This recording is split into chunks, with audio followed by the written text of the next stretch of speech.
एक ऋषि थे, उन ऋषि ने ऐसी तपस्या की हिमालय पर बैठ करके कि इंद्र ने प्रकट होकर के कहा वरदान मांगो क्या चाहिए। ऋषि ने कहा कुछ नहीं चाहिए। फिर तपस्या की, इंद्र फिर प्रकट हो गए, बोले वरदान मांगो क्या चाहिए, नहीं चाहिए कुछ भी। फिर तपस्या की, ब्रह्मा जी गए, उन्होंने कहा वरदान मांगो, बोले नहीं चाहिए। तो देवताओं को थोड़ी घबराहट हुई, कहीं ऐसा तो नहीं हम बार बार वरदान देने के लिए जाते हैं, ये मना कर देते हैं। ऐसी प्रवृत्ति कई बार राक्षसों की भी रहती है। हिरण्यकश्यप ने भी ऐसा ही किया था। वो तपस्या पर तपस्या करता गया, कुछ नहीं लेता गया, बार बार उसको वरदान देने का भाव रहा, लेकिन उसने कुछ स्वीकार नहीं किया। एक दिन तप के प्रभाव से अपने आप को इतना बलशाली बना लिया कि तीनों लोगों को अपने वश में कर लिया। तो इंद्र घबरा गए। इंद्र बोले मैं देने जाता हूं, ये लेने से मना कर देते हैं, कहीं ऐसा तो नहीं है ये इतना बलशाली होना चाहता है कि एक दिन ये स्वर्ग लोक आदि सबको अपने वश में कर ले, इनकी तपस्या तोड़वानी पड़ेगी। तब उन्होंने महादेव से जाके कहा, महादेव एक ऋषि हैं, हिमालय पर्वत पर रहकर तपस्या करते हैं, आप कैसे भी करके इनका स्थान जो है उसको जला दो।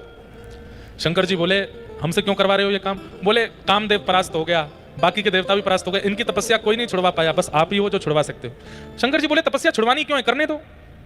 नहीं नहीं भगवान, ये इतना बलशाली हो जाएगा, एक दिन देवलोक को अपने वश में कर लेगा, हम सब इसके बल के सामने सूक्ष्म हो जाएंगे, इसकी तपस्या तोड़वानी है। तो देवताओं के बहुत आग्रह पर भोलेनाथ हैं गए, और वो ऋषि तो गए थे वन में, उनका जो आश्रम था शंकर जी ने उसको अंतर ध्यान कर दिया। जब ऋषि लौट करके आए तो अपना आश्रम जब नहीं देखा तो क्रोध में भर करके श्राप दे दिया, जिसने भी मेरा ये आश्रम जलाया है बिना किसी कारण के, मैंने किसी का बुरा तो नहीं किया, मेरे आश्रम की ये दुर्गति जिसने भी की है मैं श्राप देता हूं, उसके संपूर्ण अंग में अग्नि की तरह ज्वाला प्रकट होगी, जलन होने लगेगी। महादेव का अंग ज्वलनशील होने लगा, पसीना पसीना हो गए, लाल पड़ गया पूरा अंग। खूब गंगा जल डाला, खूब जल डाले, लेकिन किसी भी प्रकार से वो अग्नि शांत नहीं हुई। अग्नि नहीं लगी है, लेकिन अंग में ज्वलनशीलता वैसी ही हो रही है जैसे आग लगने वाले को होती है। तब नारायण के पास जब ये बात पहुंची, तब भगवान ने अपनी परम प्रिया कामधेनु माता को भेजा और कहा आप अपने थनों से जाकर के दुग्धाभिषेक करो। जैसे ही कामधेनु मैया ने अपने थनों से दुग्धाभिषेक किया, जहां जहां दुग्ध की बूंदें पड़ी वहां वहां वो अग्नि शांत होती चली गई और महादेव अति प्रसन्न हुए। महादेव ने कहा किसने भेजा कामधेनु तुम्हें? तब उन्होंने बताया आपके आराध्य, आप जिनसे अति प्रेम करते हैं नारायण ने मुझे भेजा।